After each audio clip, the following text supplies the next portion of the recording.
Shira and welcome to the relaunch of the Cavern Communications Network community show, The WaterCooler. I'm your host, Tyion.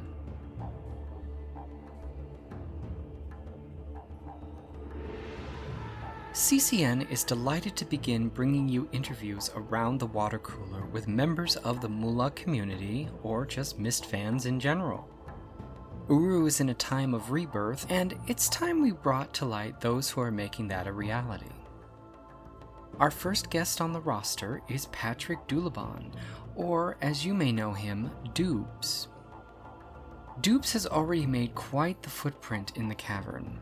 His work as an age builder ranges from creating ages such as the new Guild of Messengers pub to the Library of Chiso Preniv and beyond. That said, I proudly present our interview with Doobes. Enjoy, my friends.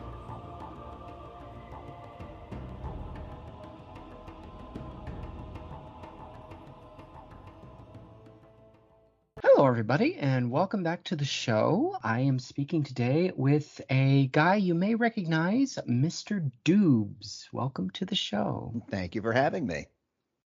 So, I like to start these off by asking the one question all of us get asked: what got you into Myst? Well, very long time ago, 93, I was at a friend's house, or a family friend's house, and they had a Mac computer there, which was kind of new to me. And, you know, me being the nerd that I was, flipped through the various games they had, and of course I landed on Myst. And that actually took up my attention in time for pretty much the entirety of the time we were there. So much to the chagrin of my parents, but that was pretty much the start of it right there. Was right there in 93 on a friend's Mac computer, and just been sailing that ever since. Sailing it from Myst to Riven to Exap to Uru. Yep, upgrading as we went along, yeah. Yeah, I was the opposite, actually. I believe, if I remember correctly, my mother actually got Myst. I think it was for either her or it was for a birthday. I don't remember what, but she's like, Ty, come here, you have to try this. I'm like, oh, okay. And, then I got as overly obsessed as everyone else, so. Yeah, I think that's exactly what I was saying to everyone else in the house when I was playing this game. Is I think they just had it as a collection of CDs, and it's just like, oh well, they weren't as fascinated. Yeah, yeah. Yes. No one coming into this world now will ever understand what it was like playing Riven and having, what was it, 8 or 9 discs to go. Oh no, it was only 5, but that was still pretty sizable for the time. And for me, it was, our first computer that we had, our first PC, couldn't even handle the game. I mean, it literally chugged along to the point where it was even more of a slideshow than usual. I mean, so that was actually the first time I had to upgrade my PC to something a little more powerful. And yeah, it was. Yeah. I often forget that aspect, that PCs were so early in their development. Yeah, they were something else back then. They were, I mean, nowadays you can get something like that, like on a pocket calculator, and it's just amazing. Yeah, and now you can play Riven on your phone even. So I know, that's insane. I know, it's weird, but it's cool at the same time. I mean, long train, plane ride. What better title? It would work. Exactly. I mean, at some point we might even be playing Uru on a phone if we really get taking off with the open source. Oh, that would be nice. Yeah. So on that, sort of as a continuation, I have to ask, what is your favorite Myst title? That is a good question. I would say overall, Myst 3. Mostly because I really like Brad Dourif's performance as Savidro. He really brought that home. And, he scared me. Yeah, he was, but hey, that's what he does. That's what he's great at. I mean, I hope he doesn't get too typecasted, but he makes a great villain. Well, man, I got to tell you, everything I've seen him in, whether it was Myst, actually, I think the first time I saw him was in Star Trek Voyager. Lon Suitor, yes. Yes. Oh. Yeah. Well, and that's the thing too. He played a character that was obviously a little psycho, but at the end of it, he redeemed himself. And I think it's the same with Savidro, is that he's a character that's been put through a lot of crap and is obviously unhinged, but there's a reason for that, and that's what you find out over the course of the game. And that was actually kind of a really interesting story aspect. This is the aftermath of, Cirrus and Achenar and all their machinations and all the weird stuff they did. And this is just one of God knows how many.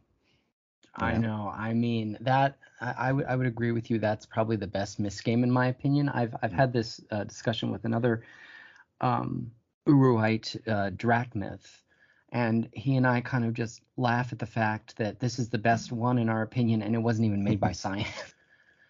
And also, I would say Amateria probably has arguably the best payoff for the end of an age, for solving an age, than any other age I've encountered thus far. The train, the pinball ride. Yeah, just the roller coaster ride that you take. I mean, that all came together to a point where it's just like, that was a very satisfying conclusion to an age that I've since yet seen replicated. We almost got that in Onene, and I was so ready for that when we stepped into that tram. Oh, that was such a mean tease. Oh, if it didn't go just one back and forth between 2 points, and like you actually had other paths to go to, that would have been very interesting. But this is Kadish. I don't think he put too much thought into exploration and more into just, stroking his own ego. Mm-hmm. Yeah. To put it mildly. Yeah, exactly. So, how long have you been part of the Uru community? Well, as far as the online community, I started out in 2007 with the GameTap era. I unfortunately did not get to see Prologue or, unfortunately, any of the first iteration, mostly thanks to Ubisoft, since they canceled the dang thing so quickly. But yeah, I got into it when it was on GameTap, and $10 a month or whatever it was back at the time. And yeah, and I had played Uru before that, so this was kind of an interesting change, and I was able to meet a lot of great people that I actually still talk to this day from that iteration. And then, of course, that closed, and now we have Moolah, and even more so there, I met even more friends that, again, I still talk. I mean, we mentioned my buddy Age Explorer. He's, my bestest buddy up to this point. We've known each other for 11 years now, and, I found that the relationships I've had there are far more lasting than even some of the real life ones, quote unquote. So I remember the GameTap phase. That was very exciting. I remember going to Cyan Worlds for that Mysterium specifically. Yeah. And they were talking about like the beta and the changes to Relto, and yeah, I met a lot of the people I had known online as well. And yeah, I think I'm kind of in the same boat. I've known them longer than I have known most people outside of Uru. Yeah. I mean, we're kind of a different breed of folks. I hate to say it, but I mean, it's just, yeah, Oh, no, be proud, my dude. Be proud. Yes, we are more the community that just won't let the game die. Yeah, it just won't die, will it? No. Well, I mean, really, I got to give Turner credit for at least giving it a year. And I mean, that's certainly more than Ubisoft gave it. So. Oh yeah, GameTap was great. I loved those guys. They had a great community manager. They genuinely seemed like they were gamers, and I'm sorry that the GameTap never really lasted as long as it did, but it was really like the most I not to be to go off on a side note, but it really was like the early version of what Steam technically is. It's like a proto version of it. Yeah. I mean, yeah, distribution of games online. I mean, it's like, oh wait, this is never going to work, and here we are however many years later, and now it's the thing to do. I mean, who has a digital drive these days? I mean, I kind of miss disk drive. I still actually have and own the original discs for all 5 of the Myst games and Uru. So, it's more just they're there for show and display now. Collector purposes, yeah. Yeah, just for, my own completionist tendencies. I don't know. I think I may still have Myst 3 somewhere, but I think it's in a Tupperware storage box. I've moved like 12 times since I've had that thing, so it's somewhere. So you came in during the GameTap era. What got you interested in building ages? Well, I had actually seen some of the work that others were doing in that field, and that includes such names as Keith Lord, Andy Legate, and a few others. And I had seen some of the great work that was coming on there, and I was like, I want to give that a shot. Because, I mean, who doesn't want to build and create their own age? I mean, after you play the games and you see all these great, it's like, I have a great idea for an age. So I decided to give it a go. Now, the thing about that is that unfortunately, and probably for the best, there is no cookie cutter way to make an age. I mean, this is literally, you got to build something from the ground up. Because I mean, if you start just putting out all kinds of just default generic assets, it kind of waters down the experience. So, building ages in Blender is not what I would say easy. I would say it's also a bit more rewarding, because to build something from scratch and to see it come to life in the game, I mean, I'd say that's a bit more satisfying than just copying and pasting things, which, to be fair, you can do, since we now have the right to do that. I mean, since with the license that we got from Cyan, we can now use assets from the Moolah ages. So I mean, you can use that sparingly if you're doing like, a garden age and you want to put the usual accoutrements like the lamps or the gazebos or what have you. But, I find the most interesting ages are the ones that are just built completely from scratch, and we have great talent, both past and present. And again, it's not an easy gig, but it's very rewarding if you can get it working just right, and yeah, I mean, I'm hoping that much like back then, how the greats of the times inspired me to get into age building, I'm hoping my work and others that are coming out now in Moolah is inspiring others to do the same. Again, it's not easy, but very, very worth it. Well, not to strike your strike, wow, not to flatter you beyond recognition, but I have to say the ages you've created are quite mist-like.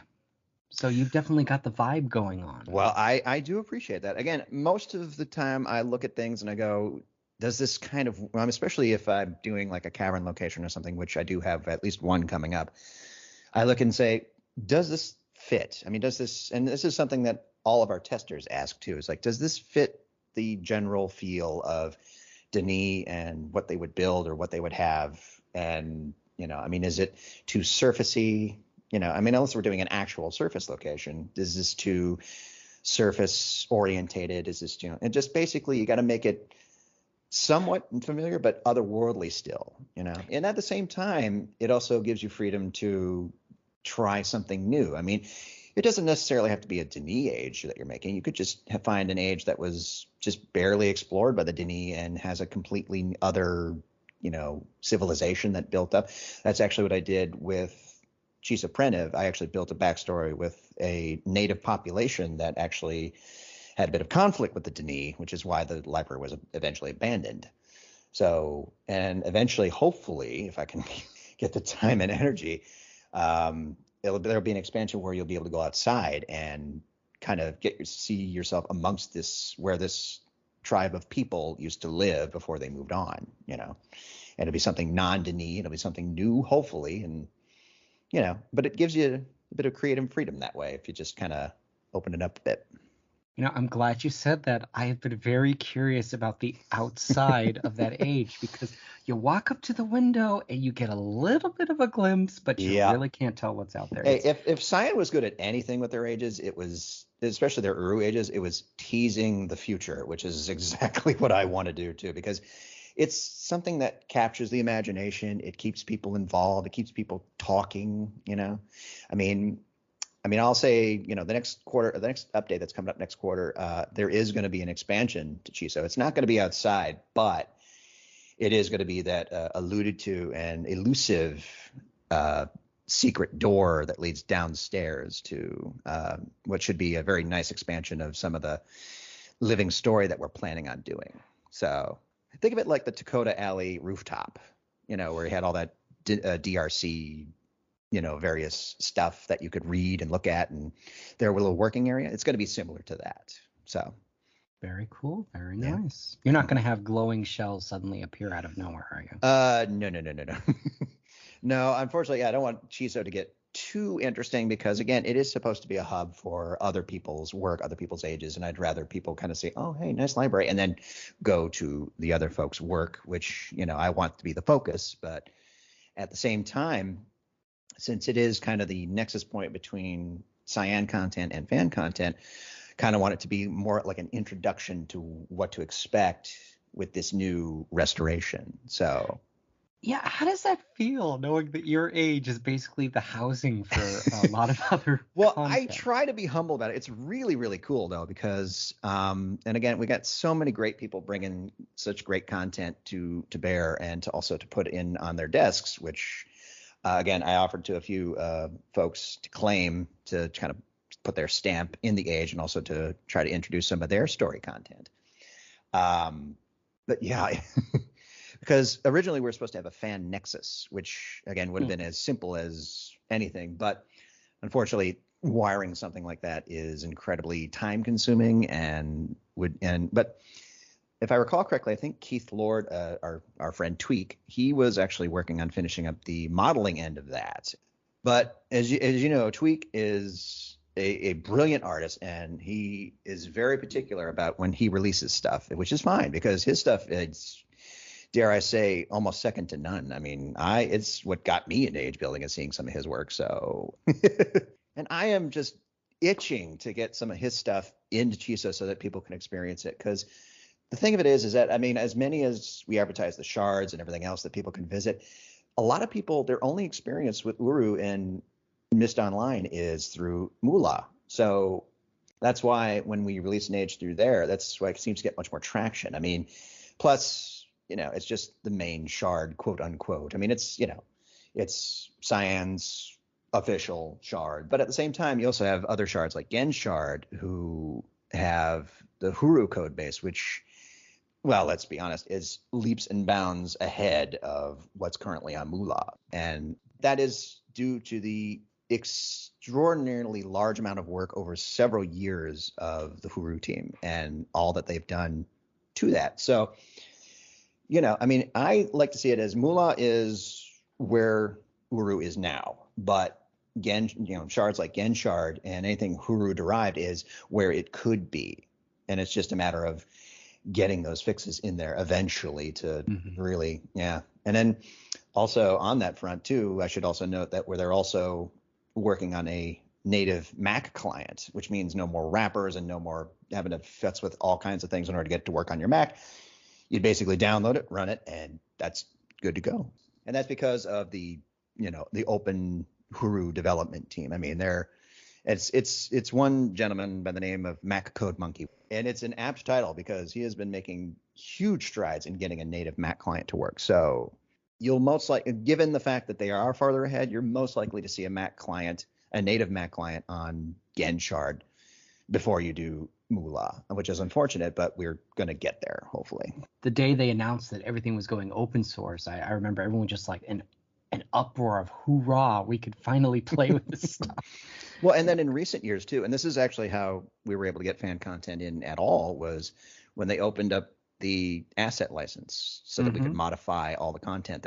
And luckily we had an age importer for Blender, thanks to Sirius, a user explorer by the name of Sirius. He programmed up a ZLZ Uru importer.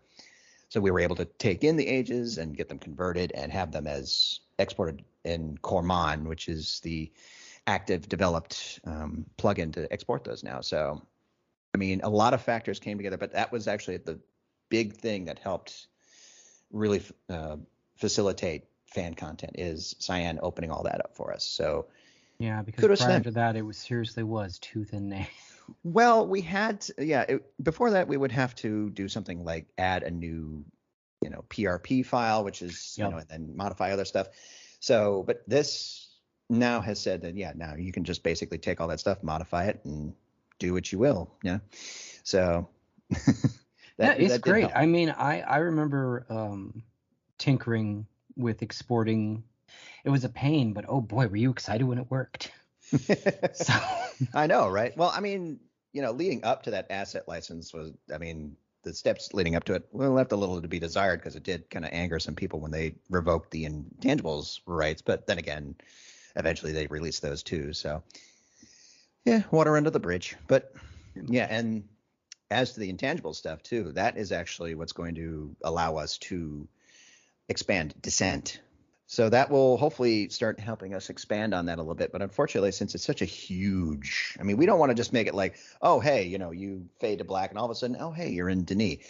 No, we're going to do this up right, and it's going to be hopefully as full a path as we can make it. So everyone go back and read the Book of Tiana just to refresh your Yes. brains. Well, we do have a test version working right now. And you can actually go from the top of the shaft all the way to the bottom around the corkscrew path. And from what I've heard from people, if you're running down it, it takes about an hour and 10 minutes. So, you know. So basically, and then of course there's the elevators too, because this is going to be, well, part of it is going to be imported from Myst 5 because that was the most complete version we have. And then the other part is going to be from the intangible stuff. So kind of a mix of the best of both. Yeah. And I mean, it's Myst 5 as a base, the Myst 5 version, but we're going to be heavily modifying it so that it's a bit more atmospheric. Because if you've noticed, the Myst 5 version is a little bright. If you look at the demo, it's very, I mean, there's light, but it's very dark, very atmospheric. So, well, and not to get too technical, but you guys are basically having to convert this from the engine that Myst 5 was on, right? Or like, well, luckily what happened was the aforementioned importer from Sirius that I mentioned actually did import Myst 5 ages pretty well, with a couple of exceptions. So really under the hood, it's basically almost exactly like Uru, except the engine's just the plasma engine's a little more advanced. So basically kind of like the conversion of Cavern. Pretty much, yeah. I mean, Cavern is essentially what was in Myst 5, maybe a couple of tweaks here and there, and obviously the Bahro stuff was removed, but just no door. I mean, that would have been kind of funny if there was still a door, but at the same time, no door, no bubbles, no bald guy consistently talking for 10 minutes. Yes, talking about Duckney. So, going back to ages, I have to ask, out of all the ages you've built thus far, what's your favorite? Yeah, it's hard to decide, but at the same time, it's easy. It's got to be Vile Savan, the Memorial Age, the one with all the names of the explorers that have passed on. It is probably the most meaningful to me, and dare I say, the one that turned out the best as far as visuals and mood and setting and stuff. And that definitely lends itself to my buddy Missler, Florian Meisner. He wrote a absolutely fantastic bit of music to put there. So it's just everything just clicked on that one. And it, of course, its purpose is very important to a lot of people, including myself. The content of that journals was actually done by somebody who has since passed away, and I dedicated the age to her. So yeah, as far as favorites so far, it's got to go to Vile. Just everything about it is near and dear to me. And I've said this many times talking about it. But a lot of the things about Uru that make Uru great is the people. And losing even one of them, it lessens the whole. It's something that even one loss of a person that has graced us with their presence in the cavern is devastating, And especially if you really knew that person and that person was somebody you talked with almost every day in the cavern, then it's all the more important to recognize what they contributed after they're gone. The reason that this game has survived as long as it has is because of the community. There is no other reason. I mean, Cyan, obviously, they started the things rolling, but even after 2 cancellations, it could have faded into into nothing. But instead, the community has been keeping it alive and afloat to this day. I mean, for almost 2 decades now. So the reason that we were even able to finally get fan content in is because the game was kept alive for so many years while it was static and while it was unchanging, by all the people in the community just doing events and doing, Dini language classes and just organizing all these things to keep people occupied while we, fought to get this stuff into the game. So really, again, it's how many games survive 2 cancellations and are still going strong, Zero, zilch, nada. Exactly. I mean, it could have been over and done with once Ubisoft pulled the plug, but no. I mean, it was the fans that kept things alive, kept things going, in their various ways. And again, as I said, that's why, the names in Vile, it's anybody passes away from this community. That's why it's such a loss to everybody, because everybody contributes some part to that. whether they, just drop in to say hello or just, have a friendly face or not. It's what makes the community so different from all the ones. We're not just people that are coming in and, oh, hey, we're going to shoot up this, we're going to do this mission. Hey, GG, man. No, we're kind of a different breed. As I said, we're just, I guess, the thinkers, the dreamers, I don't know, how do you describe it, That's but it's basically the way you would describe it, yes. It is a wonderful thing, though. It is why I keep coming back and why I do what I do is because of this community. It is a beautiful thing to see. It is something that, is just there's no other like it. So I want to keep being a part of it. So with that in mind, what do you hope to see in the future of Uru going forward? Well, I certainly want to see some of Tweak's ages come in. I don't think there is. If we're talking about an immediate thing, I mean, and he knows this, and then I've said to him many times, like, I really want some of your stuff in Uru. In Moolah, I mean, it's graced its presence in so many other shards. It's time it hit the Cyan's big show. That man has got ages that he's been talking about releasing for years. They've never seen the light of day. He has posted render after render. I get it. I know he is the ultimate tease when it comes to age building, but it's exhausting. And I would love to see that come to fruition by having his content, his story content, especially, come to Moolah and quote unquote be official. Really be on the big show that's recognized by Cyan. That would, I think, be a nice thing for all the work that he's done over the years. So absolutely. But as far as as far as long term, I would like to see the living story, something similar to what Cyan did with the DRC.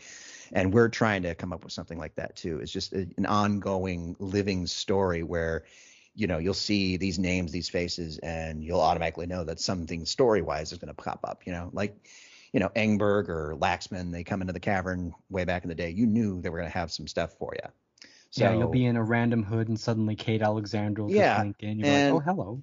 And unfortunately, and until hopefully when this next expansion of Chiso happens, we've really been trying to, do some name, or me especially, since I've kind of been the face of this thing since it started, reluctantly and humbly, but I've been trying to spread that to other people to try to get their stories going. It's like I'll name drop. I'll say, hey, Kelsey, hey, Jules, and these are characters that are being developed as well. So that's why, if I'm in Cavern in my Patrick avatar, I try to, engage with, especially with any in-character people. I would think, hey, how you doing? Hey, I want to hear about your work. It's still in the building phase, but I think once we have some tangible content that people can see and read and all that stuff, hopefully it will start to grow a little bit more. But I definitely one thing I was really thrilled to see was the beneath forms. Mm-hmm. Yeah, like I'm of that. Well, so are you. I remember like the IC storytelling on forms, and I was genuinely sad when they went away. I was like, why is this sort of a dying art? This is drcsite.org. Yeah, I know. And and that's the tough part too, is that keeping a live story going.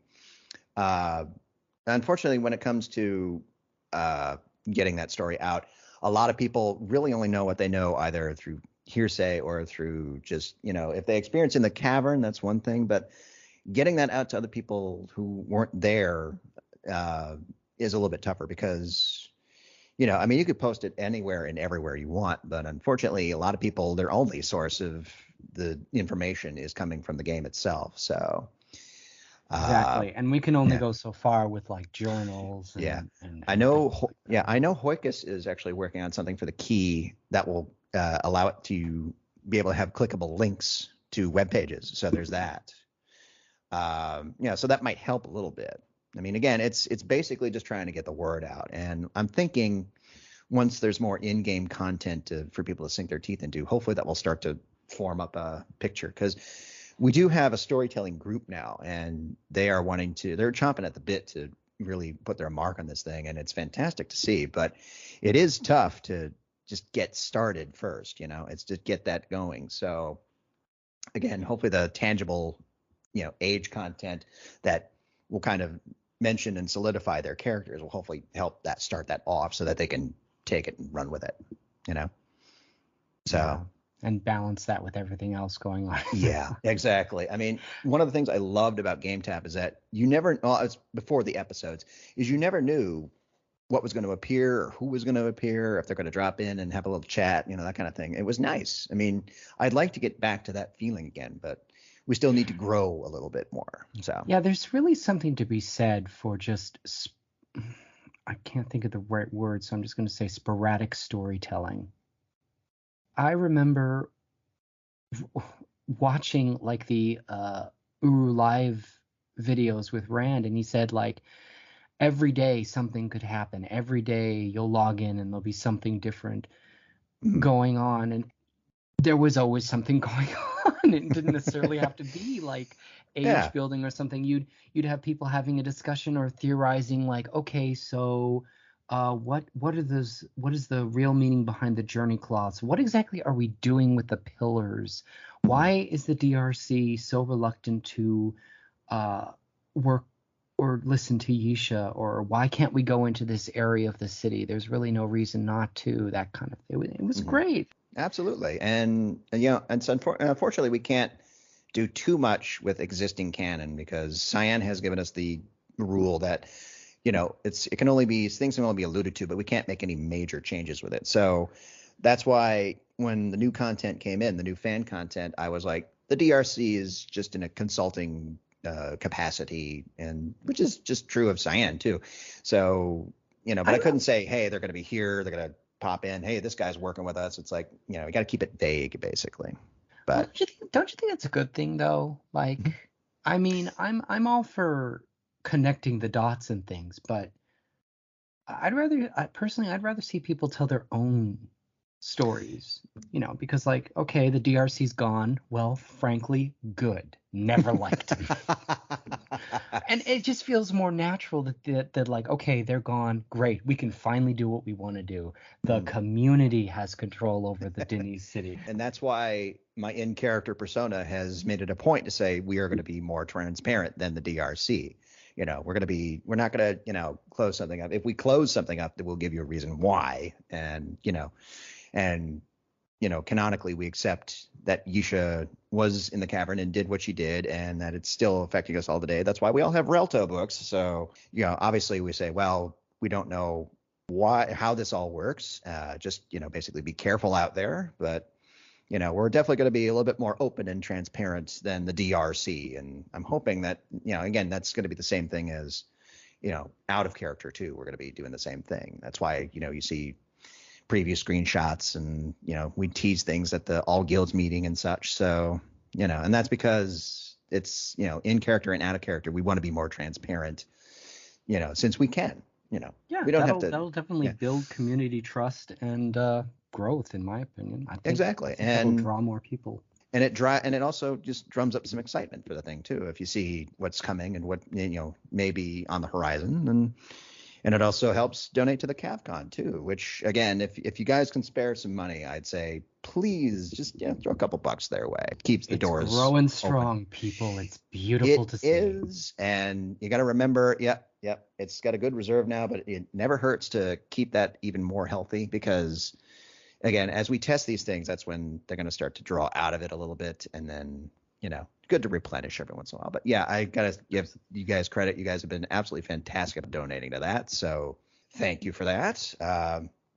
Note that we don't get any of that. It all goes towards the server and testing on the staging server, just all those costs. It's basically Cyan holds on to it for Uru and for Mula and Mula only. So nobody's getting a payoff just because, we make ages or we do coding or anything. So this is all volunteer. AKA they do it for the love of the art. We do. We very much do. So, yeah. Well, all right. That pretty much wraps it up. Is there anything else you would like to say?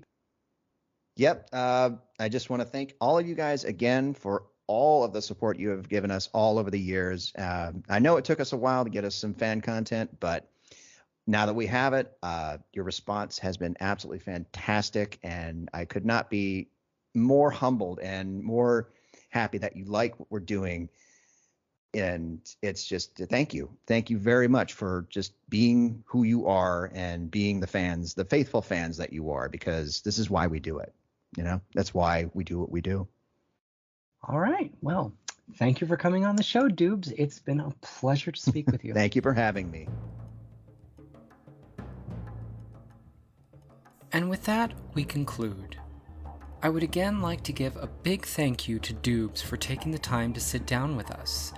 As I said at the start, this was a delight to do, and I hope Doobes will come back for more. Since this interview, he has released some information on another age he's working on called The Veil.